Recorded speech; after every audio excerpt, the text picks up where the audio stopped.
Hello, I'm Joseph D. Hayes. I'm a licensed professional counselor, and I have experience with stress for many years as an individual.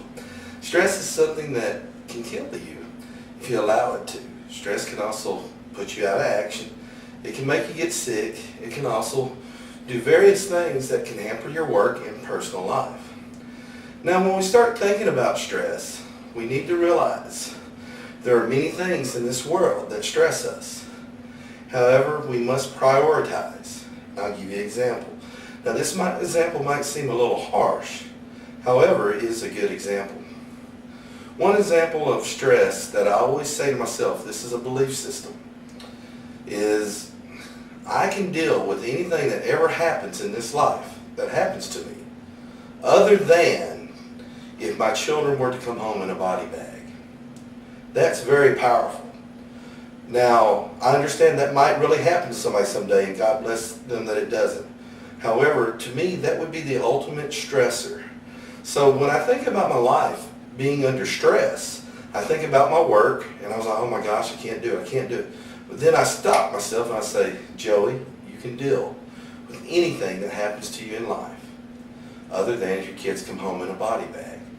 See, if my kids were to come home dead, there's nothing I could do about that. I am completely powerless. So I'd have to deal with it. Now, my job, I have choices. We have what's called logical choices. I can make choices to better my job. I can make choices that would basically worsen my job. Now, some things are not always a choice. However, if the environment is so toxic that it's really eating you up, then I would suggest looking for a different position.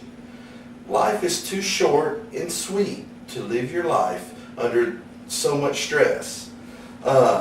Life really needs to be lived as a balance. You need to work. You also need to have recreational time. You need to have family time.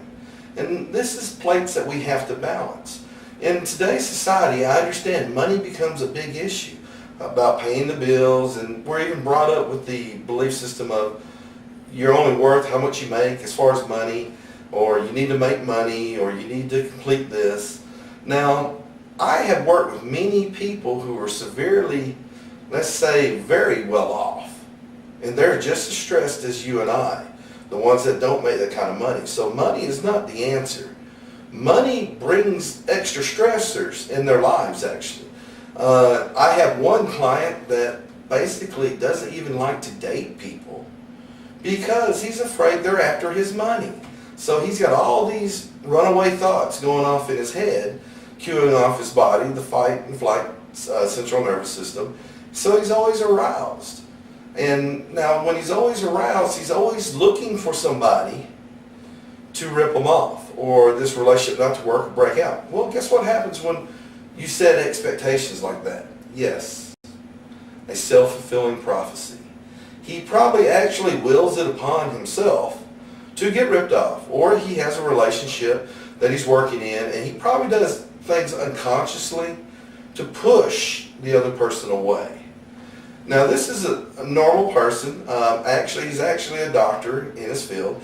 However, he is very intelligent, but he doesn't realize that his mind is not calm.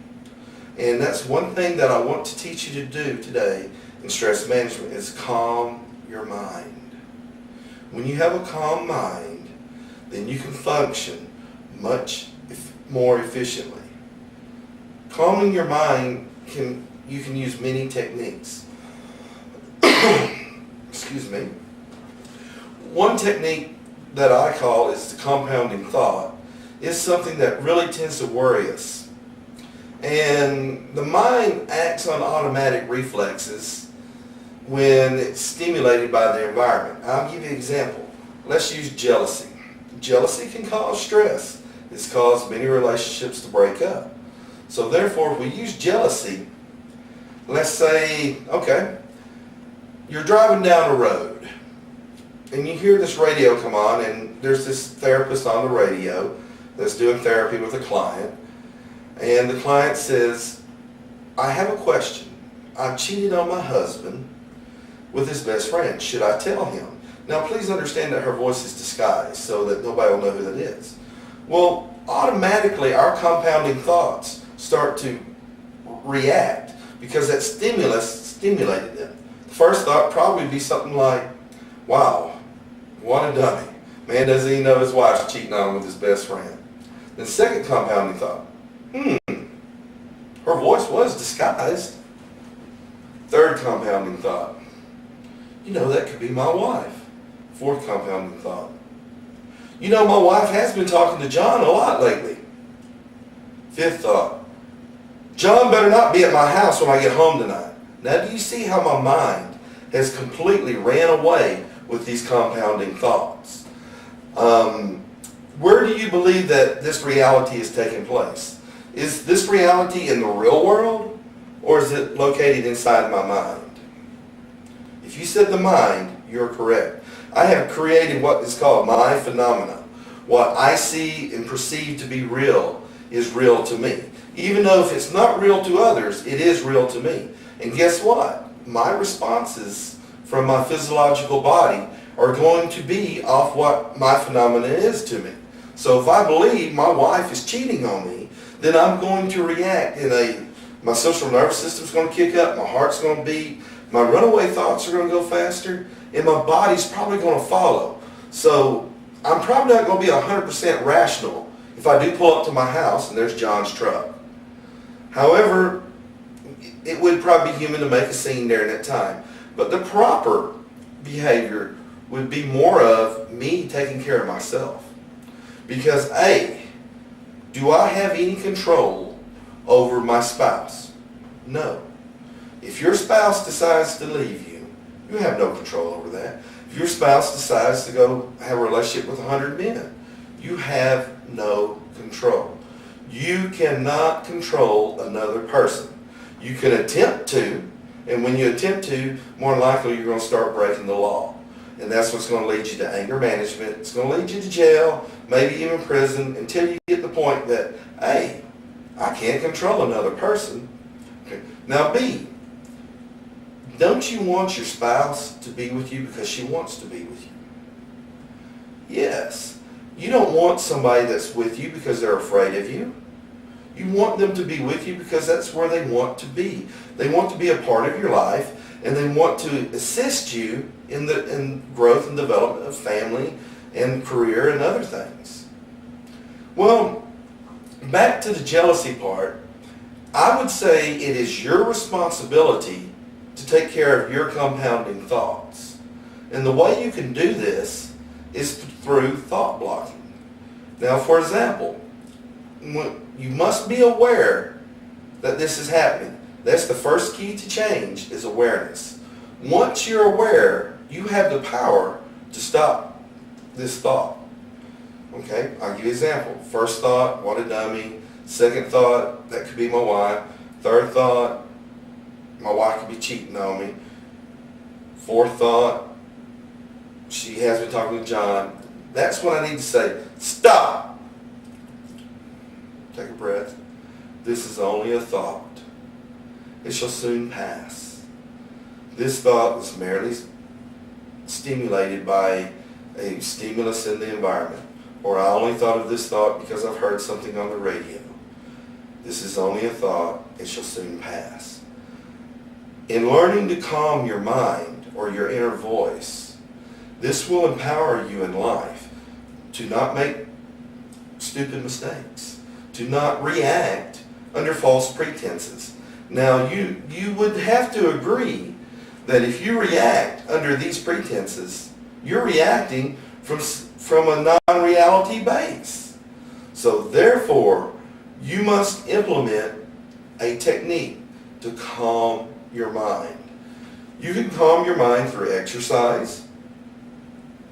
You can calm your mind through meditation, through hypnosis, whatever, through prayer. Prayer is excellent for calming your mind.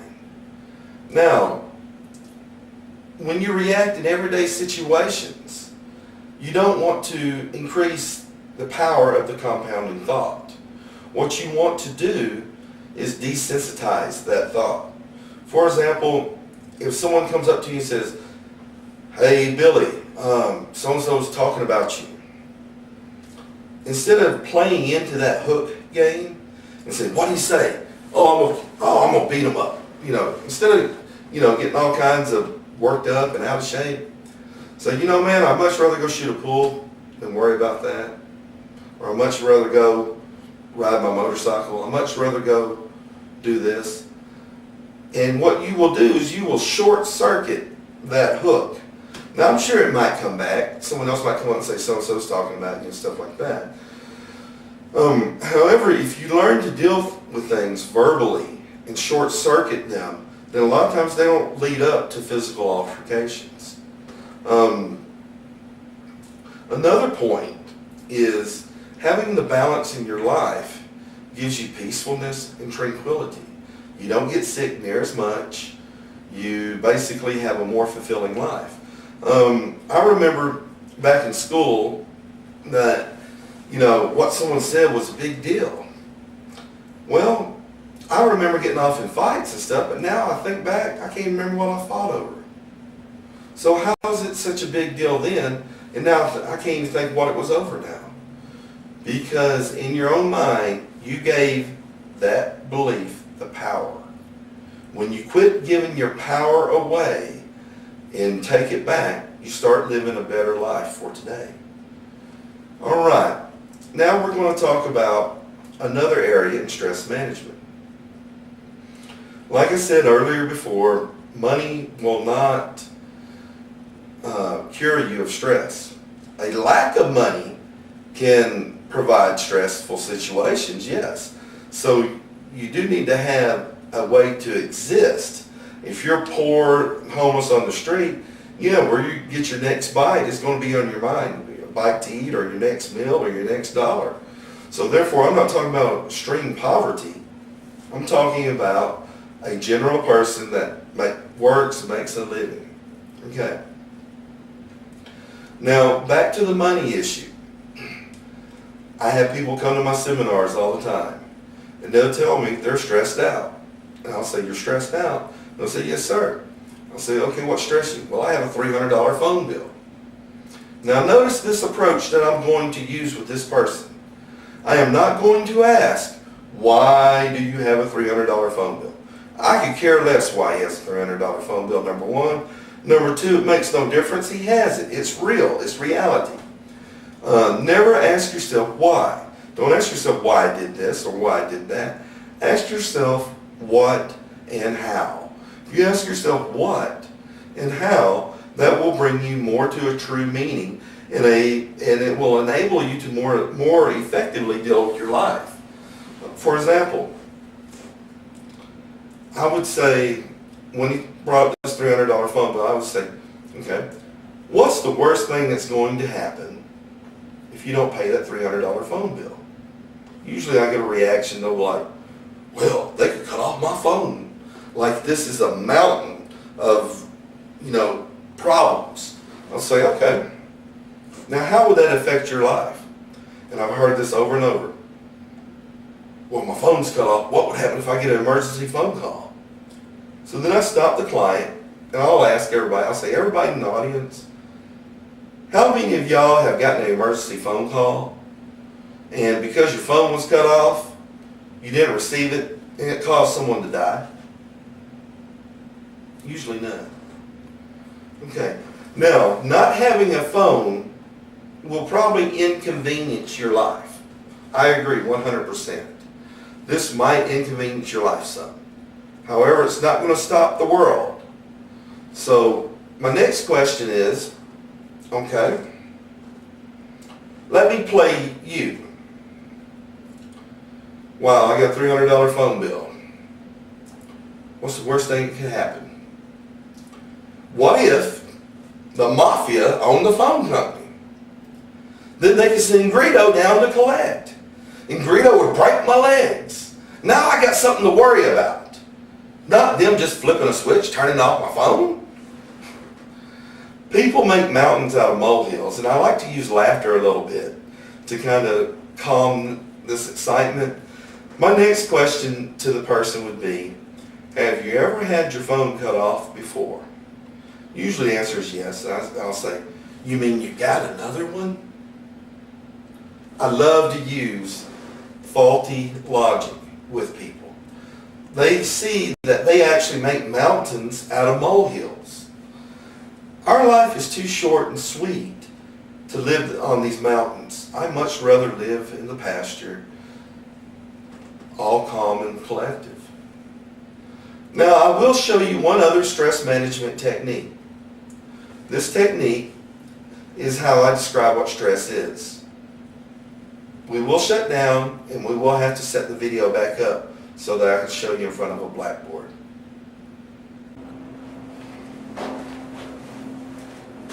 Alright, now I would like to explain stress to you. This is what stress is. We all know what it feels like, but none of us can usually explain what it is. So I'm going to give you a model so that you understand what's happening there in stress. Alright, let me go right over here. First of all, you have a person. I hope you can see this on the film. Now, we think of time in a serial calendar effect. So we have what's called the past. We have the present. Then we have the future.